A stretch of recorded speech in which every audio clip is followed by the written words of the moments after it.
Okay, hi everybody. I'm back. I had to re-record because I accidentally deleted the Instagram live, but I was encouraged to come back and re-record. And I must say, I'm actually excited to talk about this because there were a lot of things on IG Live that began to come up during the live that I didn't have written down. And so like now that I was able to kind of format it, there are some things that absolutely need to be talked about because they're often overlooked. In order for us to even discuss consent, we have to know what consent is. And consent is two people moving forward in agreement with sexual activity. There can be no hesitation. There must be a firm, enthusiastic yes. And the reason being is because we want to make sure that we're respecting each other. But we also want to make sure that we're not inflicting any kind of harm or pain. And when you're going against somebody's free will or what they want to do, you're causing an emotional trauma. You're causing a sexual trauma. And at that time, you have adjusted their life in ways that they never seen or expected. And in order for us to begin to heal, not only as victims like myself, but family members of victims who are trying to help them cope, or even just lineage of sexual trauma from generation to generation, and it just keeps happening. We have to get to the point to we're able to have this conversation so that we can say we are truly trying to end sexual abuse. There are two things we have to acknowledge about sexual abuse. One, we have to acknowledge the knowing predator, and we have to acknowledge the uneducated predator. The knowing predator is premeditated. They know and have plans on having victims, whether they use their power or if they the common one that everybody thinks, they see somebody in the alley, if it's a boyfriend, whatever it is, a knowing predator has intent to sexually harm someone and get away with it because unfortunately, oftentimes the predator is not convicted, right? So that's the knowing predator. On the other hand, we have an uneducated predator. Think about your kids in college who are out, even high school, they're out and they're partying, and somebody gets too drunk, so they use that as a green light to move forward. Somebody is too risky, so they feel like that's a green light to go forward. That is the uneducated predator who may have not been taught what consent is and isn't. And in order for us to move forward in dealing with sexual assault, we have to address the uneducated predator and make them educated. That's the only way we can ever move forward. We have to have that conversation. We have to be willing to hold people accountable. And we have to say, this is what consent is and this is what consent is not. And if you are getting anything other than consent, then you are in the wrong and you should be held accountable. However that means, preferably put under the jail, right? So we need to acknowledge that consent cannot be given by minors, nor can it be given by anyone under the influence. Minors, just because she's 15 and she looks 20, if you're over 18, that doesn't make it okay. She can't give consent. She's too young. And we cannot continue to see these relationships and think it's cute because there are young girls who want to impress friends and they attract men by the way they are developed nowadays. And men are not taking that extra precaution to check that license and make sure that these girls are over age. It may not come off cool, but let's be safe and not sorry. Check the ID. Make sure she's over age. And even if she's 17, about to be 18 next month, she still can't give consent unless it's the legal age in that state. Let me make sure I say that because there are different legal ages, legal consent ages in each state. So it is based off the state. That's for one. Consent can change. I may be comfortable inviting you to my house, but I only expected a kiss and a hug. And now that things are progressing, I understand we're in the heat of the moment, but I'm no longer comfortable to move forward into the actual physical sexual activity. And I've decided to say no and change my mind. That's okay. And you have to respect me and you have to stop. Because at that point, consent is no longer there. Even if we are smack dab in the middle of a sexual activity and I have decided I am no longer comfortable, consent has stopped immediately. It's reversible. And we have to learn to accept that and respect that. Another thing we need to acknowledge is what is not consent. Clothes. Yes, I have this cute shirt on now. But if you see me on the weekend, I may have on something a little bit more sexy because I am hanging out. But that's not automatic consent. That doesn't mean I want to be touched. That doesn't mean I want to be rubbed on. And that definitely doesn't mean that I want to have sex with somebody just because of the clothes I have on. For example, Amber Rose had the slut walk. And it was to pretty much show that nobody has to wear a certain attire to be respected. And just because I have on something that you may find slutty doesn't open the door for you to make sexual advances at me, nor does it open the door for you to take advantage of me. And I feel like that it was once again done what is often done and swept under the rug, and no one was willing to look at the message behind the event, but were more focused on the attire that was worn at the event. So I'm sorry, we dropped the ball and we kind of lacked that one. I stand by it. I agree with it. I mean, just because I'm dressed a certain way does not open that door. Flirting is not consent. It's not a form of consent. A lot of times people become extra flirtatious when they are incoherent. So you have to remember that even falls back to being incoherent. You can't give consent if you're incoherent. But just because I'm flirting, let's be real. Sometimes we go out. We may want to laugh, ha ha, hee hee, and it's just for a drink, but it's nothing more than that drink. I'm not opening the door for you to continue to buy me drinks if you don't want to, but if you do, I'm definitely not opening that door for you to feel as if it's time for you to take a sexual advantage of me. Not only that, but if you're buying drinks with the intention of making someone inebriated so that you can move forward, at that time you're now a knowing predator because you know what you're doing, and consent cannot be given to anyone who's incoherent. The next one, marriage. Woo, let's talk about that. Marriage does not equal consent automatically. There are women I have heard stories from who have woken up with their spouse on top of them in the act, and no consent was given. And that's absolutely not okay, because married or not, that woman still has the right to say no.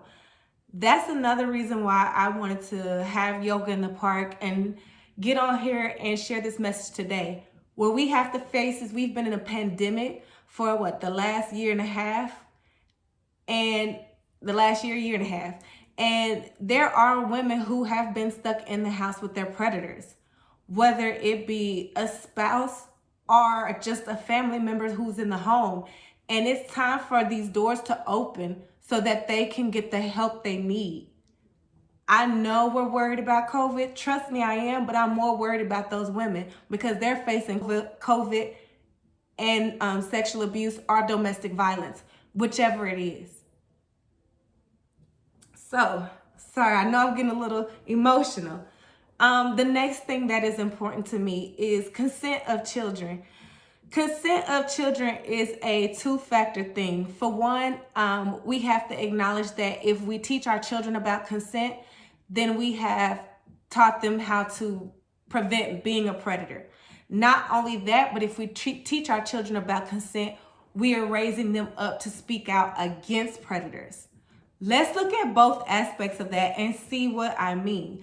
For one, when you teach your children how to consent, yes and no, you're teaching your children that when a person says yes, yes means yes, and no means no.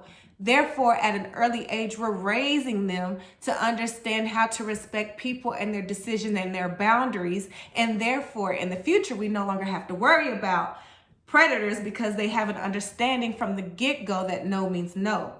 On the flip side, we have to teach our children to speak out against anyone who is uncomfortable to them. And the way you do that is first helping them understand that they have consent. If they're not comfortable kissing someone, giving someone a kiss, or hugging someone, or being around someone, they have the right to say, no, I don't want to be here, or yes, I do. That is consent, and we have to make our children comfortable enough to speak out about any harm that is happening to them. And the reason being, we have so much childhood trauma that is turning into adult trauma, especially in the Black community. And why? Because we sweep it under the rug. And unfortunately, what that causes people in the future who can't maintain healthy relationships. They can't maintain healthy work relationships. It's just a matter of being stuck. And the way to prevent that is for us to start at an early age. This is not something that should be taught in college. This is something that should be taught in childhood. Just like we need to acknowledge that as a child, they should not be referring to their lady parts, and I'm saying it, but I don't want YouTube to get rid of me, but it should be called what it is. My daughter is 9, and she will tell you what a man's part is and what both parts of a female part is. And the reason being is because I never want her to go tell somebody touched her unicorn and they're looking for some horse with a horn. I want them to understand what has happened to her so that she can get the help she needs if I'm not there to do it myself. Refrain from that. It is what it is, and we have to acknowledge it for what it is. Okay? Now, the best way for you to understand consent is by the little acronym FRIES. I don't care what kind of fries you like. Personally, I'm going to go McDonald's. But if you like Wendy's and Burger King, you enjoy that. But remember, FRIES. Freely given. In order for consent to take place, in order for sexual activity to take place, consent must be freely given, right? Amongst both parties. Consent is reversible. As I stated earlier, you may start the act with a firm yes, and if midway one person decides that yes is now a no, consent has ended and that sexual activity must stop. Informed. In other words, they can't be incoherent. They have to know what's taking place. There doesn't need to be another person who wakes up in someone's home and they're not sure how they got there. That's not okay. So they have to be informed. Enthusiastic. Let's be real. When you're wanting to take part in sexual activity, you're excited about it. You and your partner knows. So you have to read the verbal as well as the nonverbal cues. If somebody is saying yes, but they're kind of shrugging off, that's still a no. They're not enthusiastic. They're saying yes because they don't want to hurt their feelings.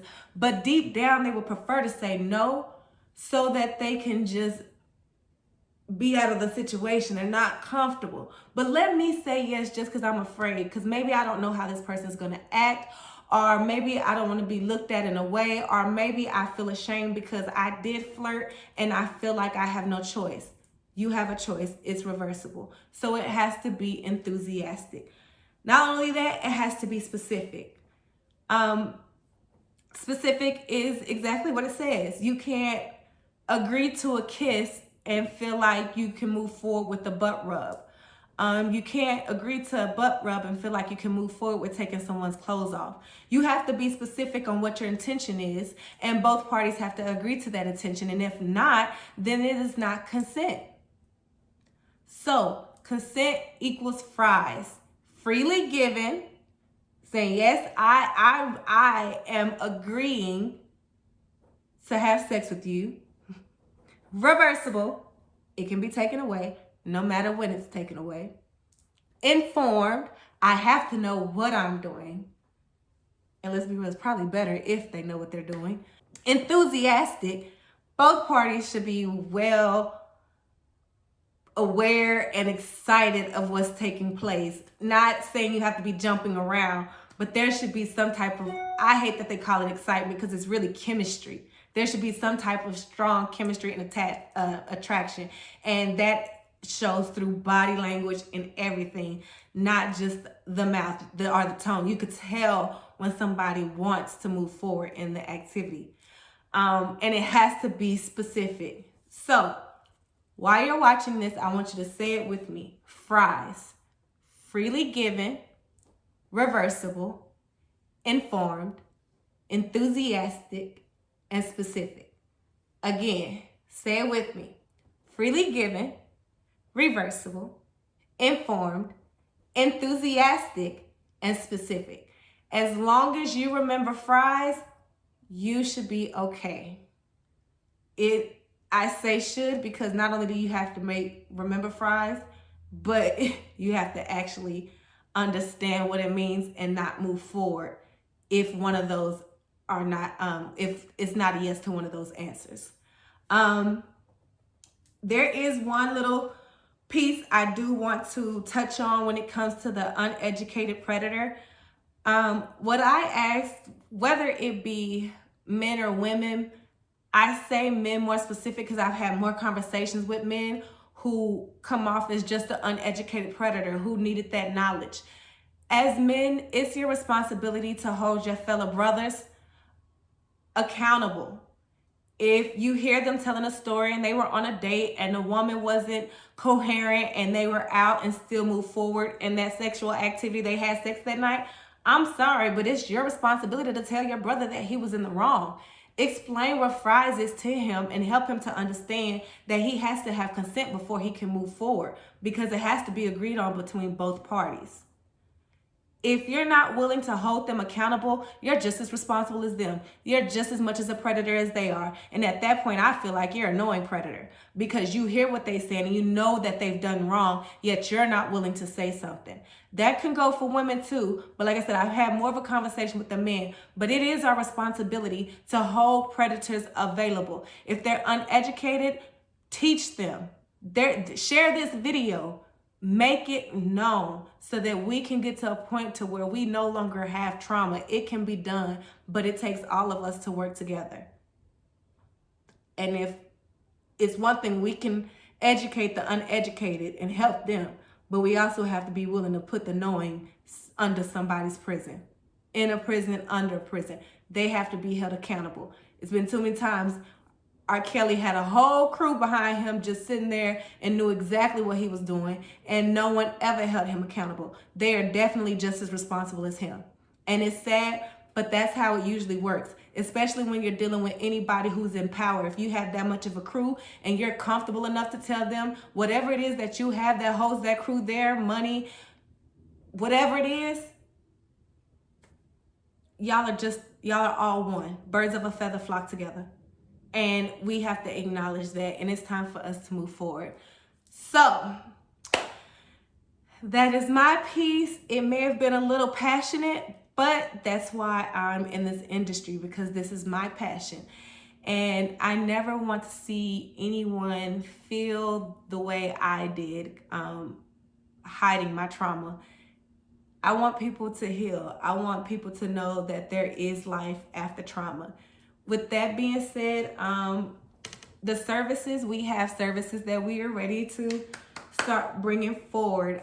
Since I am a one-man show, it is taking a little longer to get as far as I want to, but I'm not giving up and I am going to be here. And so now we are at the place where we are working on our website to upgrade it to offer our voucher service. You do have to visit the therapist in our network. You get 5 free sessions. You do have to meet the requirements because it is for the underprivileged who cannot afford therapy. Let me say this on the sidebar. If you are a victim of sexual abuse and then you're some type of marriage and you need help and you don't want to see a therapist because you don't want to use the insurance, it's okay. I got you. Come on. I will make sure you get the therapy you need, and we will do it so that it's safe for you as well as you get the help that you need. All right. But yes, the voucher program, we're ready. And we're going to go ahead and move forward. We have a wonderful therapist in network, and her name is Ms. Jamae. She's going to help us and take the clients. And we'll be paying for, excuse me, I have a bad habit. We'll be paying for 5 sessions. But that is something we're offering. We still have peer support group. Not to mention, I am here as a survivor coach to help you push forward.